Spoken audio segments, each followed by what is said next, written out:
Hola, buenos días, bienvenido al diplomado de Medicina Estética, en donde hoy día vamos a tratar en la clase, ¿cierto?, de ver los conceptos fundamentales de ética en medicina y cirugía estética. Mi nombre es Carlos Ortiz, soy psicólogo de formación y partamos con la clase. Dentro de los conceptos fundamentales de ética en medicina, ¿cierto?, y por cierto en cirugía estética, está como contenido para esta clase, ¿cierto?, 3 puntos. El primero tiene que ver con los principios éticos de la atención médica. El segundo, el sentido de no maleficencia. Y por último, la autonomía y consentimiento informado. Si bien es cierto, etimológicamente, ética y moral tienen el mismo significado, no debemos descuidarnos, por cierto, que dentro del origen de la palabra está el componente social, y la sociedad con el transcurso de los tiempos, de los siglos, por decirlo de alguna manera, ha ido mutando y ha ido volviéndose bastante más compleja. ¿En qué sentido?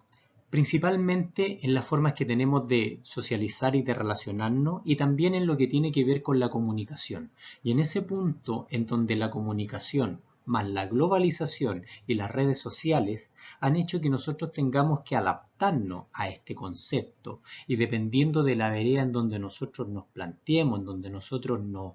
situemos, va a ser la visión, apreciación que vamos a tener de cómo empezar a articular el término ética o moral que vamos a pasar a ver más adelante. Como les decía en la diapositiva anterior, el componente sociedad y lo social juegan un papel fundamental a la hora de empezar a hablar de lo que es ética o moral, ¿cierto? Si bien es cierto, en esta diapositiva podemos tener un parámetro de hacia dónde apunta cada una de ellas, es importante que vayamos comprendiendo que la moral, ¿cierto?, vendrían a ser ciertos principios que van a regir nuestro comportamiento. Y estos principios que rigen nuestro comportamiento nos hace actuar de una determinada manera. Y aquí es donde la comunicación juega un papel fundamental, porque muchas veces la comunicación, lo que aquí en nuestro país, en nuestra idiosincrasia, en nuestra cultura significa algo, en otros lugares no significa lo mismo. Y ahí es donde pueden haber errores de interpretación, errores de información que nos pueden llevar a una determinada catástrofe. Desde ese punto de vista, la moral, ¿cierto?, nos lleva por el camino del consultarnos, del preguntarnos qué debo hacer. Mientras que la ética nos permite a nosotros reflexionar si es que lo que vamos a hacer o lo que vamos a decidir está bien hecho o no. Si esto, una analogía para poder explicar estos conceptos sería que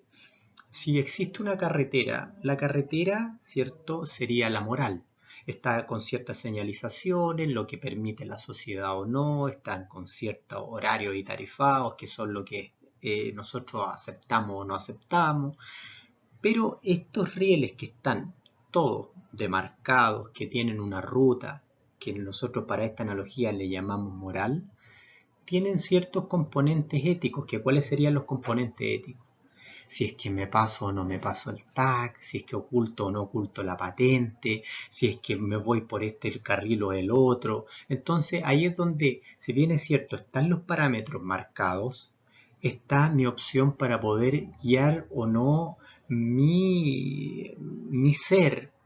por esta carretera, o voy tomando otros afluentes que pueden no ser los correctos. Y desde ahí la reflexión, cierto, ética que podemos tener cada uno de nosotros, ya sea como un simple ciudadano o en el ejercicio de la práctica de la profesión que sea, va a permitirnos a nosotros ir tomando ciertas decisiones que los demás van a ir juzgando en virtud de los patrones que están consensuados por la sociedad y preestablecidos que están a la base de lo que es la moral. Algo que no deben olvidar nunca es que existen 4 principios que son como axiomas, ¿cierto?, dentro de los aspectos éticos en la atención médica. Estos 4 principios los vamos a ver uno por uno en las diapositivas que siguen. El primer concepto de no maleficencia, si bien es cierto, apela o apunta a que el acto médico no debe causar en primer lugar daño, no hacer nunca daño. Y aquí principalmente ya empezamos a tocar con temas tanto éticos y morales, en el sentido de que qué es lo que es hacer daño o no. Entonces, desde ese punto de vista, estamos en un lugar en donde no existen protocolos establecidos en donde movernos, sino más bien criterios que van a depender de ustedes, de la forma de hacer, pensar, sentir y actuar, que pueden plasmarlo en el acto propio del procedimiento médico. Entonces, en este punto es fundamental poder aclarar y entregarles el significado de lo que es ser un sujeto supuesto saber. Ustedes como médicos son sujetos supuestos saber. ¿Qué significa eso? Que están investidos de un conocimiento que no es parte del juicio de otros, es decir, no los van a desvalidar en una consulta médica, no van a desvalidar el diagnóstico ni la posología de algún fármaco que vayan a recetar. Independientemente de eso, que sean sujetos supuestos saber, hoy en día, en virtud de lo que estábamos hablando anteriormente, dentro de lo que son los parámetros de la comunicación y la sociedad, también existe lo que se llama el vínculo. Y el vínculo que trasciende a toda esfera y todo credo, toda relación social dentro de nuestra sociedad, les permite a ustedes también generar un vínculo médico-paciente. Y este vínculo médico-paciente que se va generando va haciendo que las personas confíen más o menos en el diagnóstico y en el procedimiento que ustedes realizaron. Cuando se confía de primera fuente y cuando se confía plenamente en el médico, un vínculo exitoso, por decirlo de alguna manera, van a tener una acción terapéutica que va a ser un poco más viable, más afable.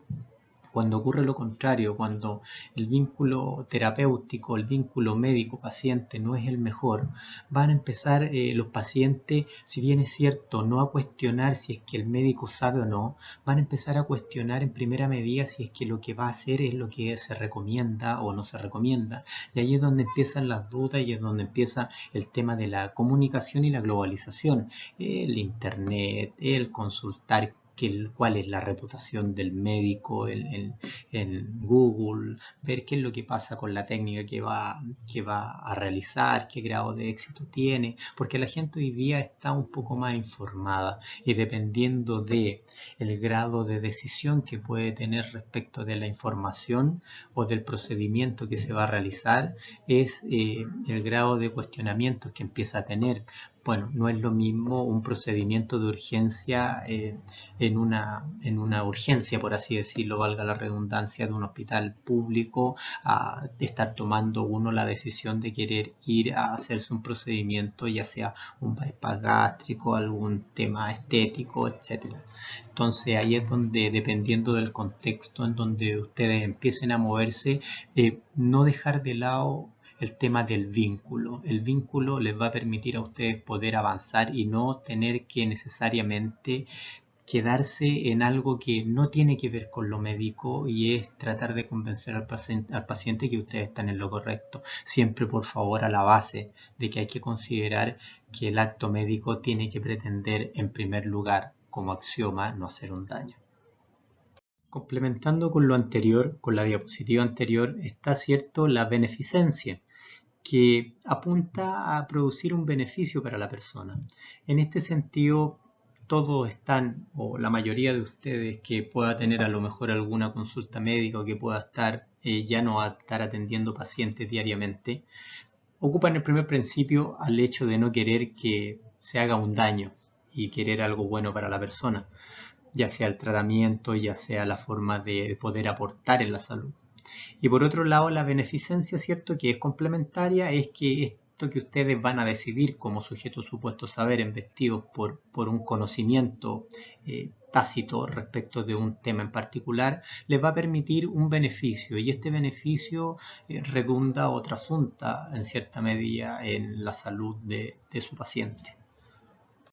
La idea del principio de autonomía del paciente, ¿cierto?, tiene la base, por supuesto, condiciones en donde vemos que es un paciente que tiene discernimiento, ¿cierto? Que cognitivamente está bien y estable, no presenta algún tipo de patología severa psicológica o psiquiátrica y que no estamos hablando de un tema de una urgencia vital. Desde ese punto de vista, la autonomía del paciente es importante, ya que ustedes como supuesto sujeto en donde tienen una visión clara de lo que les planteaba, que es sujeto supuesto saber, tienen una serie de tratamientos o líneas de acción respecto de la consulta de la persona y se los pueden, mediante cierto un proceso habilidoso de comunicación, entregar a sus pacientes. Y desde ese punto de vista, cierto, el paciente también tiene la probabilidad de poder estar informado de cada uno de los procedimientos, cada uno de las líneas de acción respecto de la consulta inicial y así poder él también tomar la mejor decisión en este vínculo terapéutico que les planteo que es fundamental se vaya formando para la tranquilidad de ambos, porque es una relación que va a enriquecer el resultado, ya sea para lo positivo, que esperemos siempre sea lo primero, pero en el caso de que hayan algunos temas un tanto no tan positivos, por ende negativos,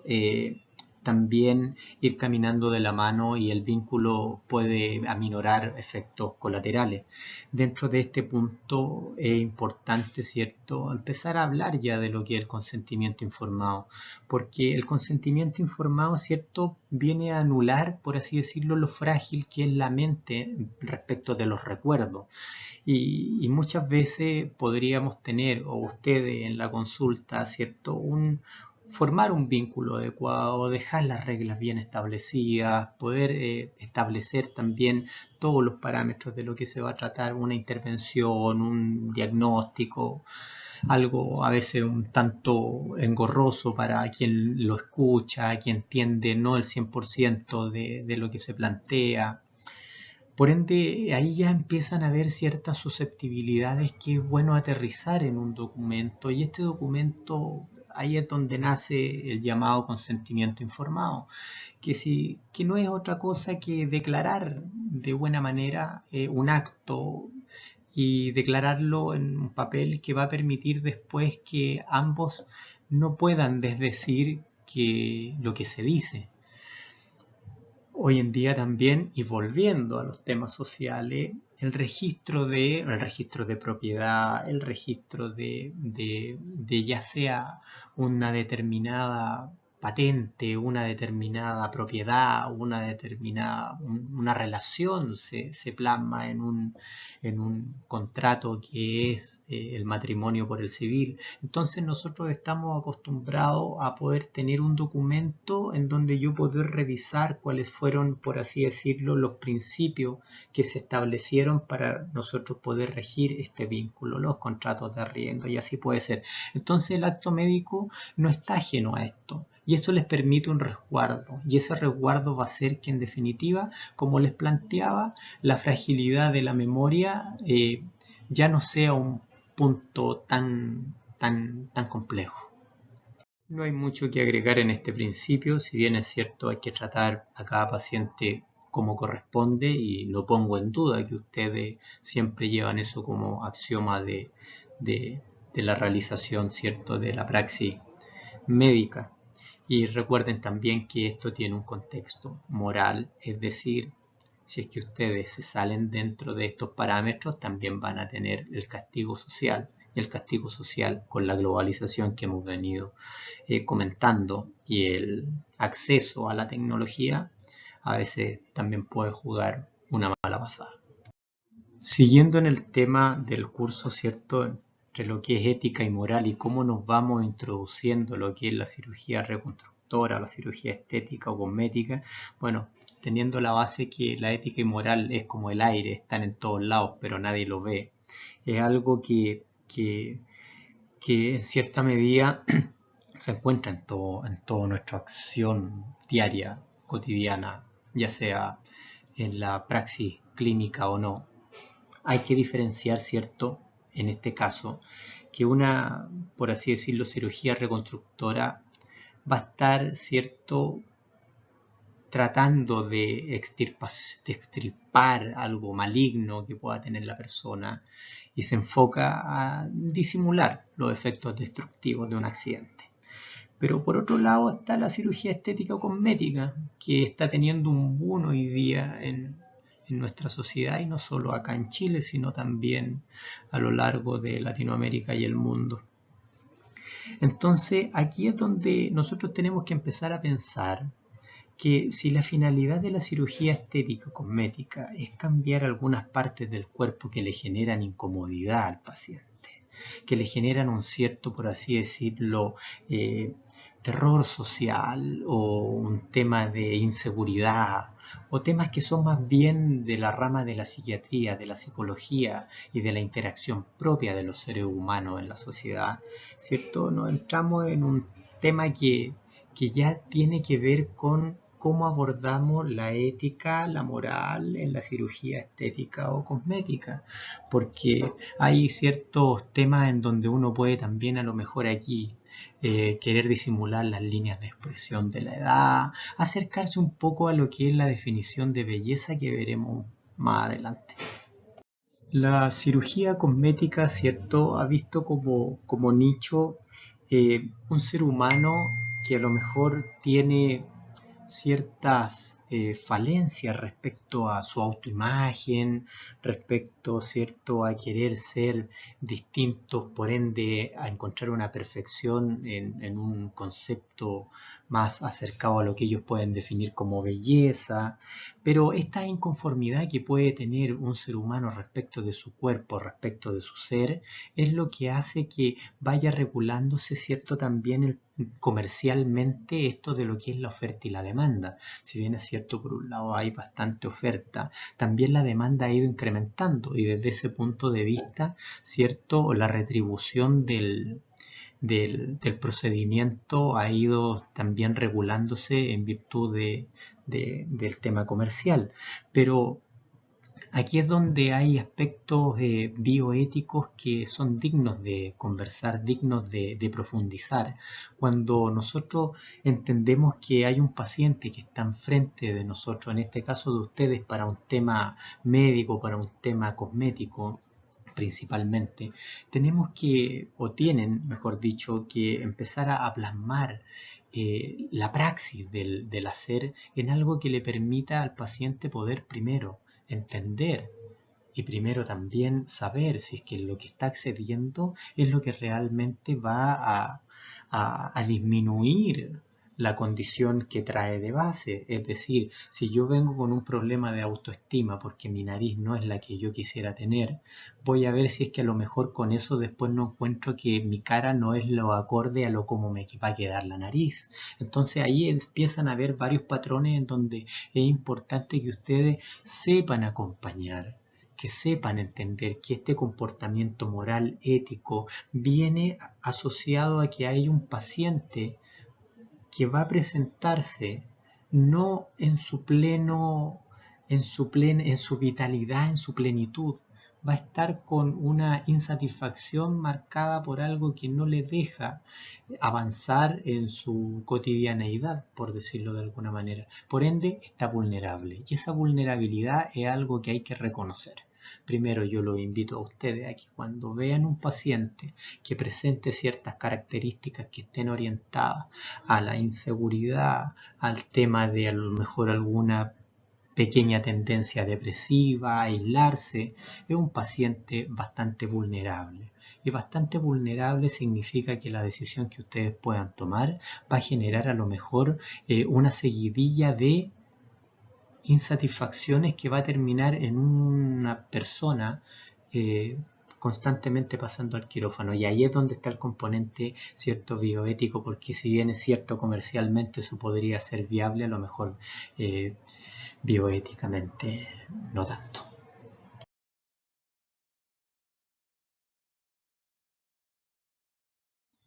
La belleza, cierto, es un tema netamente subjetivo. Aquí es donde es importante poder separar la belleza. ¿Quién la determina? La determina el observador o el observado. Y desde ahí empiezan a ocurrir ciertos parámetros en donde vemos los comportamientos sociales en donde hay una persona que es el observado, que tiene una conducta exitosa y no a lo mejor es observado como una persona bella. Y ahí es donde empiezan a haber temas del self, temas propios de lo que es la psicología, en donde podemos plantear que hay individuos que pueden desenvolverse sin necesariamente afectar la imagen con la cual fueron concebidos. Pero volviendo un poco al tema de lo que es la belleza, ¿cierto? Podemos nosotros encontrar una persona bella, podemos encontrar un paisaje bello, pero ¿qué es lo que lo hace bello desde el observador? Es que no le falta nada. Es decir, la belleza es la perfección, la belleza desde el punto de vista de la concepción que nosotros podemos tener socialmente, apunta a que es un algo o un alguien que no requiere ningún tipo de intervención, que no requiere ningún accesorio, que no requiere más,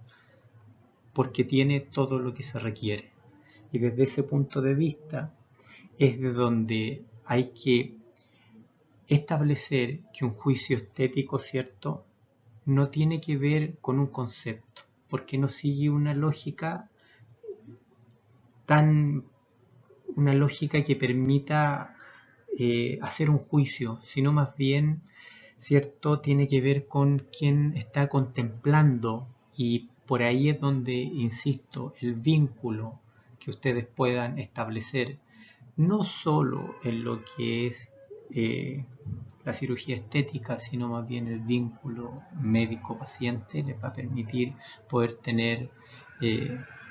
un mayor éxito en lo que tiene relación con la satisfacción del paciente o cliente, como lo quieran plantear. Hoy en día, como les comentaba, la belleza se asimila, se asocia a un éxito social, a un éxito profesional, económico, el cómo yo puedo acceder a algo, le va mucho más fácil en la vida que a otro. Hay un halo en donde una persona que es completa, que es bella, puede acceder a cosas sin tener que esforzarse como lo haría una persona que no tiene esta definición asociada en su ser. Entonces también existen otros temores que se han ido dando producto de lo que es la interacción social, que es este miedo a envejecer, este miedo a quedar fuera de lo que es el contexto de la interacción, fuera del mercado laboral, fuera de lo que es la competencia del día a día por adquirir algún tipo de bien o servicio, en donde yo tengo miedo desde el punto de vista, ¿cierto?, de ser un ser social a ir envejeciendo. Y en esta cultura es donde yo quiero tratar de tener una vitalidad y una vida que me permita a mí estar siempre joven. Hay un segmento de personas que piensan así. Entonces esta necesidad extrema por lo bello va favoreciendo en cierta medida a la aparición y proliferación de lo que es esta disciplina, que hoy día en nuestros tiempos está enfrentada a una búsqueda, ¿ciertos?, de belleza para los pacientes, pero dentro de un equilibrio. ¿Y cuál es el equilibrio? El equilibrio lo tienen que encontrar ustedes con el paciente dentro de los patrones que hemos ido viendo acá, que tienen también a su base un tema moral y ético. La analogía que les planteaba al comienzo, que era de la carretera. Recuerden que los procedimientos, independientemente de que ustedes puedan querer hacer algún beneficio, de hecho, quieran hacer algún beneficio, lo extremo, estar siempre al límite, puede generar aspectos negativos o perjudiciales. Bueno, comprendiendo que los objetivos de la cirugía estética están a la base, ¿cierto?, de contribuir en la búsqueda de la belleza del paciente y aliviar la percepción negativa que puede tener, mejorando lo que es la autoestima, no necesariamente esta mejora física va a tener que aliviar un componente interno, psíquico. Por ende, ahí también hay que lidiar bien en que muchas veces este paciente que es sometido a un procedimiento de cirugía estética no queda conforme y puede incluso hasta tener un shock al ver lo que está reflejado en el espejo, ¿cierto? Y enfrentarse a que Si bien es cierto el procedimiento fue exitoso, cumplió todas las normas, está maravilloso, pero cognitivamente para la persona que fue a buscar una solución para su autoestima sale aún peor. Por ende, siempre considerar que dependiendo del procedimiento que ustedes vayan a realizar, a lo mejor ver a la base cuál es el autoconcepto y la visión que tiene de sí mismo el paciente, para ir a lo mejor acompañándolo para que en definitiva sea un paciente exitoso. Es tanto el nivel de insatisfacción que puede tener de autoconcepto o autoimagen un paciente que puede en algunos momentos llegar a arriesgar su integridad física para poder acceder a una mejoría. Dicha mejoría que a lo mejor nunca va a llegar porque es un tema cognitivo. Ahí vemos diariamente o en algunos momentos, algunos casos televisivos, que nuestra, por así decirlo, población viaja a Tacna a realizarse ciertos procedimientos que salen nefastos. Estas cirugías express son las que tendrían, por así decirlo, el sentido de combatir rápidamente esta ingratitud que pueden tener los pacientes al verse al espejo y no encontrar lo que ellos quieren. Por ende, es fundamental que ustedes, insisto, puedan tener un acompañamiento que les dé la seguridad, que tenga ciertas garantías, la base moral, la base ética, por supuesto, y el procedimiento claro a través de un consentimiento informado, que ya sea cualquier tipo de cirugía a la que ustedes puedan, o más que cirugía, procedimiento, la persona tenga noción clara, precisa de lo que se va a realizar. Cosa de que no exista, ¿cierto?, una incitación maliciosa a la cirugía estética, en donde no sea una publicidad engañosa que haga llegar a un puerto, a un paciente, sin la necesidad de que tenga que realizarse el procedimiento y que a lo mejor usted venga y va a salir de aquí siendo otra persona. Yo creo que ahí es donde hay que tener cierto comportamiento moral y ético que permita que ustedes puedan ser un aporte para un paciente, para una persona que vive, por ende siente y piensa las 24 horas del día. Y cierto, esa publicidad en donde, no sé, 2 por 1, no, si viene ahora se va a reducir en un 40% el valor del arancel que habitualmente cobramos. Yo creo que no es ese el camino, por así decirlo, comercial para poder tener un comportamiento ético y moral asociado a lo que es una cirugía estética, sino más bien el vínculo, el acompañamiento, el reconocer al otro como un otro que está sufriendo, que tiene un problema, que ustedes van a aportar en la solución. Un cliente, un paciente contento va a ser un paciente que recomienda, va a ser un paciente que va a mejorar el prestigio y la reputación de cada uno de ustedes. Ya entrando en la recta final, quiero compartir con ustedes, ¿cierto?, algunas ideas, algunos conceptos básicos de lo que es el trastorno dismorfofóbico, porque está principalmente asociado con el tipo de pacientes que ustedes pueden llegar a ver, que pueden llegar a su consulta para tratar de mejorar algún aspecto estético. ¿Y por qué lo digo? Porque en definitiva, ¿cierto?, este trastorno consiste en esta preocupación exagerada y exacerbada, ¿cierto?, de algún defecto, por así decirlo, percibido en su imagen corporal. Este efecto puede o no estar, pero esta exacerbación es lo que hace que sea interesante poder detectarlo, y ahí es donde a lo mejor sería bueno que ustedes en la clínica, que ustedes en lo habitual pudieran desarrollar algún pequeño protocolo asociado a algún DSM-5, ¿cierto?, para poder detectar algunos niveles traza de lo que podría ser un trastorno de esta índole, porque son personas que van a estar tratando de visitar constantemente,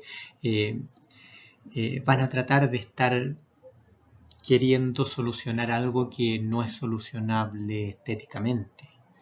y que a lo mejor no necesariamente necesita un aporte solo estéticamente desde la cirugía estética, me refiero, por supuesto, sino también tiene que ver con un acompañamiento más bien psiquiátrico y psicológico, en donde podría llegarse también a buen puerto si es que se detecta, porque de lo contrario pueden empezar a haber ciertas fallas, porque si es una persona que está exacerbada y está entendiendo que hay algo que está desproporcionado sin estarlo y sin ser un delirio, por supuesto también, porque eso ya estamos hablando de otro tipo de patología, pero en lo que es este trastorno dismorfofóbico tendríamos que tener algunos niveles para poder diagnosticar en cierta medida la ocurrencia de qué es lo que ocurre en la clínica. Si bien es cierto, es una patología que está más bien dentro del 1 o 2% de prevalencia, pero esta preocupación que tiene el paciente por algo que no existe o que puede no existir es lo que, si ustedes atacan, no va a desaparecer. Una persona que venga no esté conforme con su nariz, volviendo al caso de la nariz, por más que ustedes la dejen perfecta, va a seguir estando imperfecta para el cliente, para el paciente, y desde ese punto de vista van a tener a alguien que no va a estar conforme con el procedimiento que se lleva a cabo. Por ende, puede ser un problema seguro, y este problema termina en nada de lo que ustedes quisieran someterse. Por ende, les sugiero que por favor puedan tener un pequeño protocolo para poder prevenir, ¿cierto?, en la clínica el trastorno dismorfofóbico. A modo de discusión o reflexión, va a depender de ustedes que la sociedad, que los pacientes, que en definitiva la cirugía estética, ¿cierto?, siendo una especialidad relativamente nueva en lo que es la medicina, pueda ser validada como un aporte,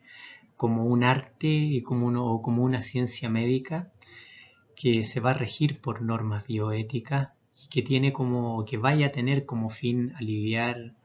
el sufrimiento de un paciente, o que por otro lado sea solamente el desarrollo de un negocio o de un nuevo nicho en donde poder sacar recursos frescos para poder, ¿cierto?, tener un desarrollo profesional y personal. Por lo tanto, la historia se está escribiendo, la están escribiendo ustedes y espero sea una buena escritura.